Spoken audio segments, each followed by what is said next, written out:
Chegamos ao sétimo e penúltimo episódio de Ahsoka e bora para nossa análise de primeiras impressões. E aí, seus geeks, tudo certo? Eu sou o Marcos Veloso e bora falar desse sétimo episódio de Ahsoka, mais um episódio muito bom aqui da série. É claro que vão ter spoilers do episódio que já está no Disney Plus, então vai lá, assiste e depois volta pra cá. Antes de eu começar a falar sobre isso também, quero pedir pra vocês se inscreverem no canal e se gostar do conteúdo, deixe seu curtir, depois dá uma olhadinha na playlist de Ahsoka, tem uma playlist também de Star Wars que é mais geralzão, porque aí certamente você vai achar muitos vídeos interessantes por lá.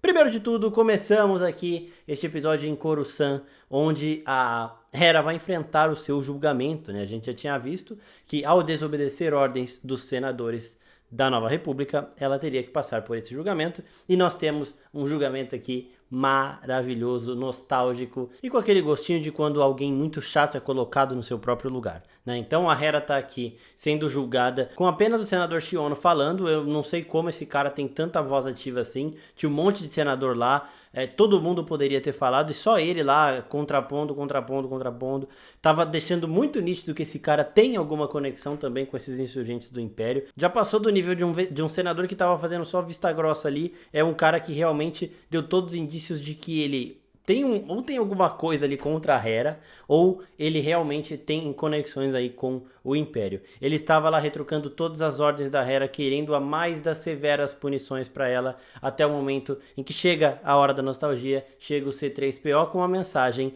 da senadora Leia Organa. Nesse momento eu já lembrei da Carrie Fisher aqui, né, que nos deixou ali antes do lançamento do episódio 9. Se ela estivesse viva, a atriz, né, a Leia, provavelmente apareceria nessa cena, né? Certamente apareceria, mas o C-3PO veio representá-la aqui. A Mon Mothma libera ele ali para entrar no julgamento. Ele já mostra as ordens da Leia, já dá um checkmate no Xiono e tudo fica bem, né? A Leia, como sempre, ela tem também esse espírito rebelde, apoiando a Hera Syndulla. Acabando esse julgamento, a Mon Mothma, ela tem uma conversa ali com a Hera, perguntando do Troll, e a Hera fala: a gente tem que esperar o melhor e mais nos prepararmos para o pior. Então ele pode sim voltar. Então aqui é muito interessante de novo ver as novas falhas da República, né? A Nova República se cegando.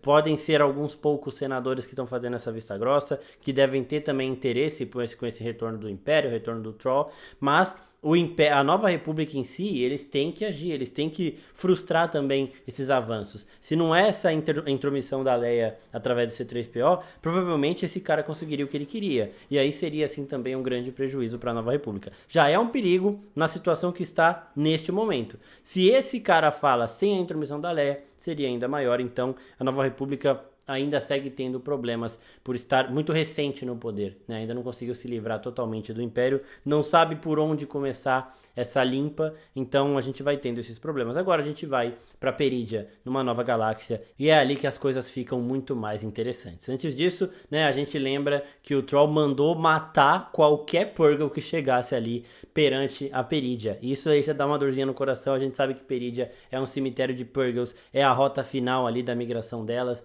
e ainda elas chegariam tomando esse monte de tiro que elas chegaram realmente. Mas antes disso nós temos a Ahsoka Tano treinando, se preparando para essa grande batalha que ela vai enfrentar, com fitas antigas do Anakin na época da Guerra dos Clones, falando de Asajj Ventress, que fez a cicatriz no Anakin, falando do General Grievous e também do Conde Dooku, personagens da Guerra dos Clones de Clone Wars que apareceram na série e também na trilogia prequel de Star Wars. Uma coisa legal do Conde Dooku, que nem muita gente sabe, que mostrou em Tales of the Jedi, é que ele era o mestre do Qui-Gon Jinn. Então ele era o mestre do Qui-Gon, ele faz parte da mesma linhagem do Anakin e da Ahsoka, né? Ele treinou o Qui-Gon, que treinou o Obi-Wan, que treinou o Anakin, que treinou a Ahsoka e que está treinando agora a Sabine. Então, só uma curiosidadezinha legal aí pra vocês. A Ahsoka então fala pro Huyang que o Anakin deixou essas fitas pra ela, né? No momento ali que eles se separavam, ele estava com as roupas que ele usava ali no comecinho de Clone Wars. Foi bem nostálgico de novo. Esse daí não tem nada a ver com aquele Anakin que a gente assistiu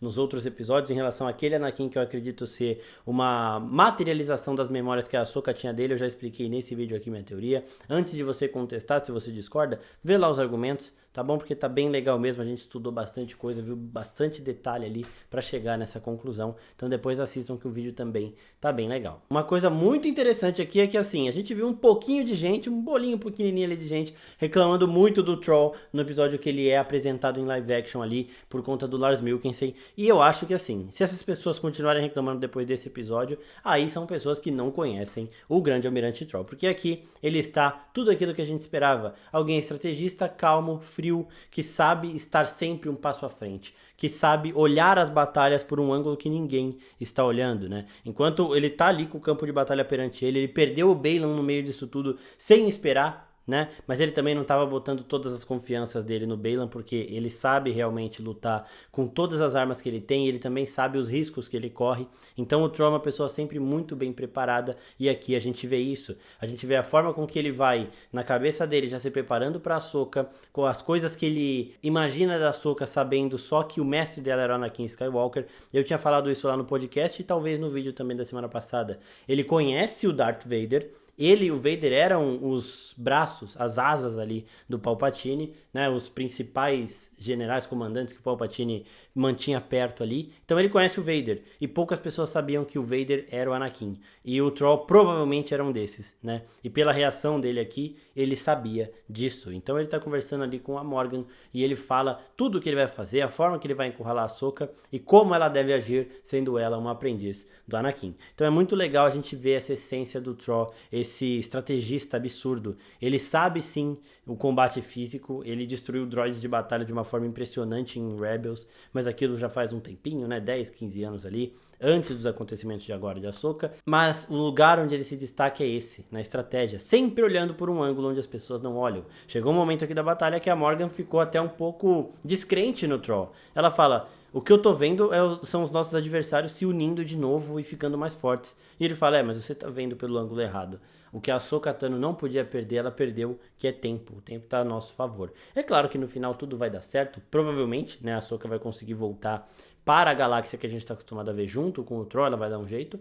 Mas não duvidaria, faltando um episódio só, que eles fiquem ali. E aí dependeriam de outra pessoa vir ao resgate deles. Aí eu já acho um pouquinho difícil também, mas não impossível. A Hera já sabe onde eles foram, né? Então ela tem condições, estando também em contato com a Leia, de chegar ao Luke para que ele ajude a chegar em Perídia de alguma forma. Então tem meios disso tudo acontecer. E uma coisa que nós não podemos esquecer é Baylan Skoll. Mas daqui a pouco a gente vai falar dele especificamente. Vamos antes falar da relação dele com a Shin Hati, uma das relações mais fantásticas aqui da obra, que no episódio da semana passada eu fiquei com um pouquinho de medo dessa relação ser estragada, do Baylan usar a Hati para conseguir esse poder que ele tanto almeja, esse objetivo final dele, mas aqui nós vemos que isso não vai acontecer. O que ele viu é que as ambições da Shin Hati são diferentes das ambições dele, então ele separou os caminhos com ela. Isso foi muito triste porque a gente pôde ver a Shin Hati muito perdida, né? Ela não sabe mais o que fazer. Primeiro que, tipo, não é que ela tava com medo do combate, do enfrentamento, não. Quando ela foi enfrentar o Ezra e a Sabine, ela lidou muito bem com isso. O problema é que ela sempre, é uma coisa que a gente tava falando aqui,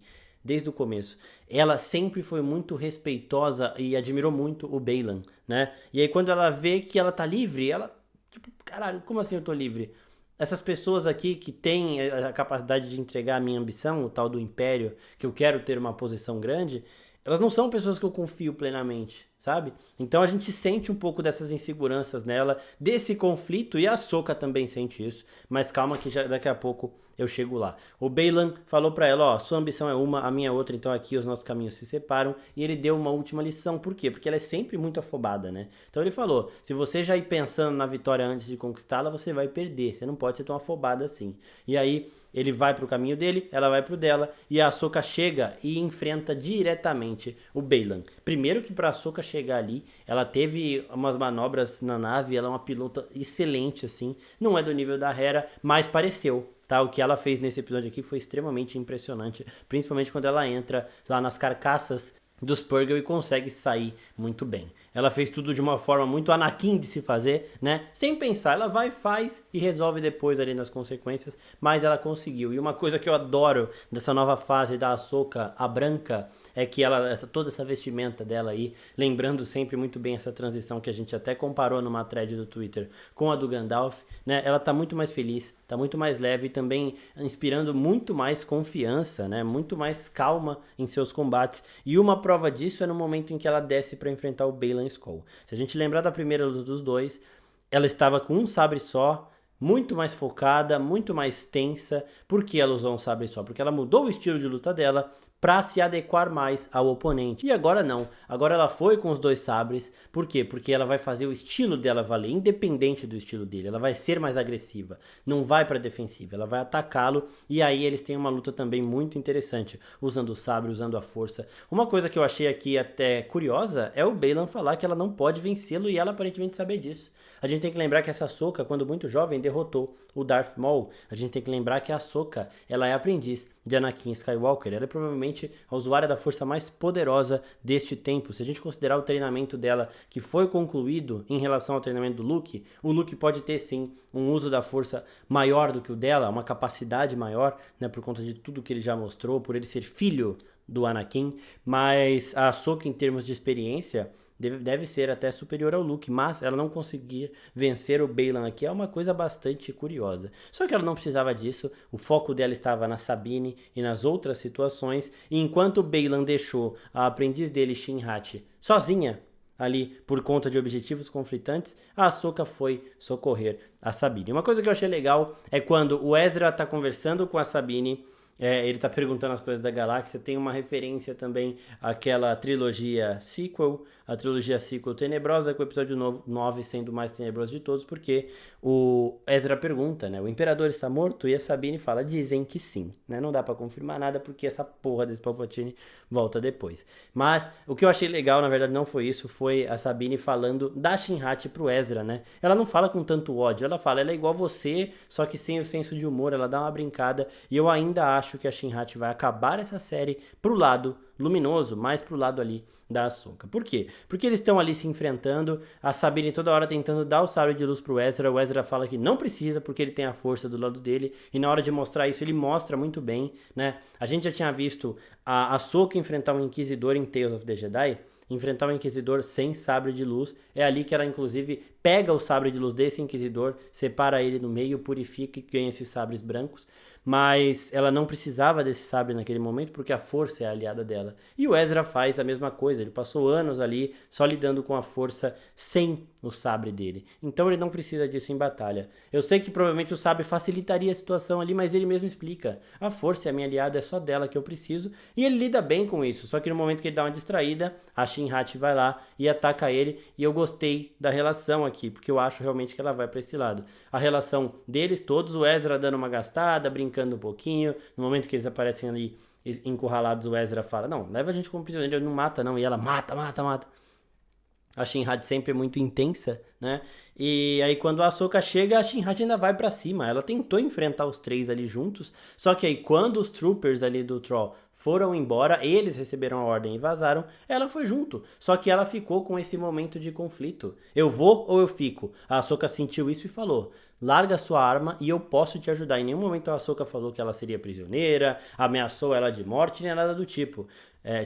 Ou você larga isso aí ou eu te mato. Não, a Ahsoka só sentiu o conflito da Shin-Hati, viu que ela estava sozinha, viu onde o mestre dela estava e falou, eu posso te ajudar. E a Shin-Hati, ela, né, pendeu ali um pouquinho e depois ela acabou fugindo, mas a Ahsoka já percebeu que ela pode sim converter a Shin-Hati e isso deve acontecer em algum momento.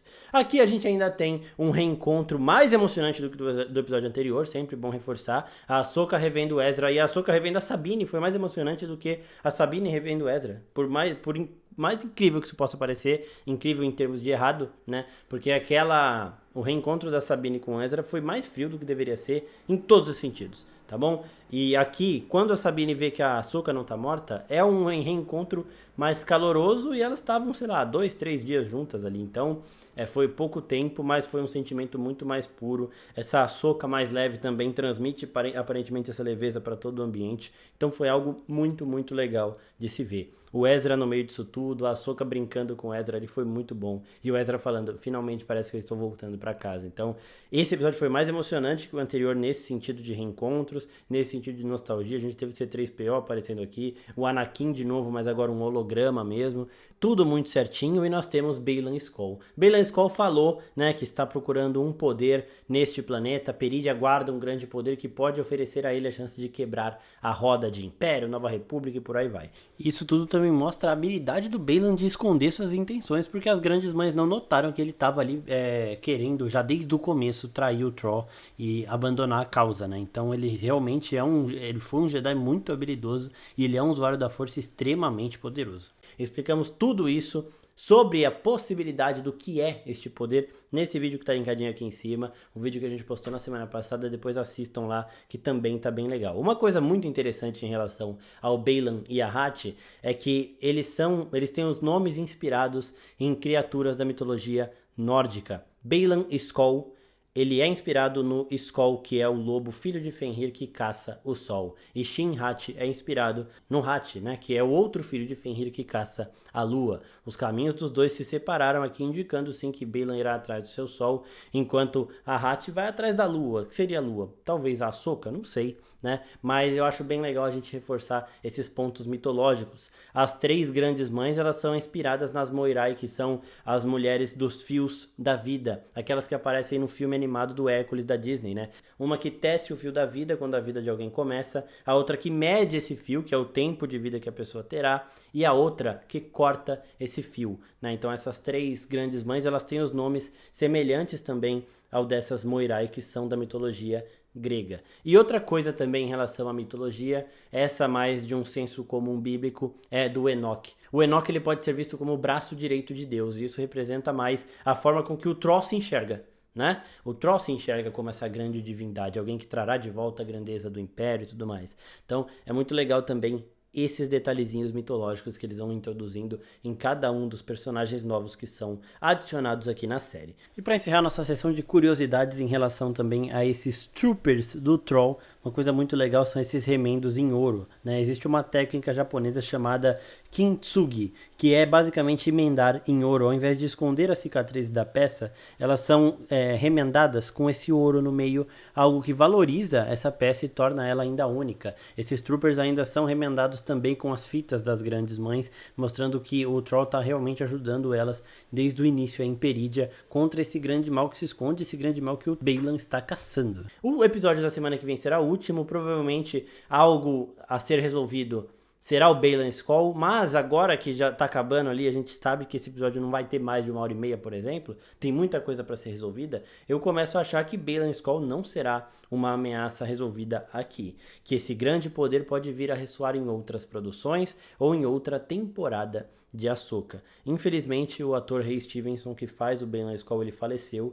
então ele gravou a primeira temporada de Ahsoka, e entre a época dos episódios ficarem prontos, né, da gravação acabar e os episódios serem lançados, ele acabou falecendo. Então, muito triste, né? Eu não sei como eles vão fazer em relação ao ator. Eu não gosto dessa situação de substituir ator, é uma parada muito fria no meu ponto de vista, assim. Mas, né, a gente sabe como esse mundo funciona. Então, se o Baylan Skoll tiver ali que ter um final aberto para ele continuar depois, é provável que sim, ele seja substituído. E durante a semana também vão ter outros vídeos falando desse episódio de Ahsoka e preparando para esse último episódio, e também o nosso podcast, o Wookie Talk, que está saindo também semanal. Lembrando, vocês mandam uma pergunta na caixinha de perguntas lá do nosso Instagram e a gente responde elas no podcast, que tá subindo sexta, sábado ali, no máximo no domingo, às vezes, quando fica o episódio muito grande, né? Aí ele chega no domingo lá no Spotify, mas vamos tentar publicá-lo já na sexta-feira para vocês. Eu queria mais uma vez agradecer a todo mundo que tá assistindo esse vídeo aqui. Se gostou, se inscreve no canal, não se esquece de curtir e mandar pro seu amigo que também tá assistindo a Ahsoka, para ele não perder nenhum desses pequenos detalhes. É isso, pessoal. Muito obrigado e até a próxima. Tchau, tchau.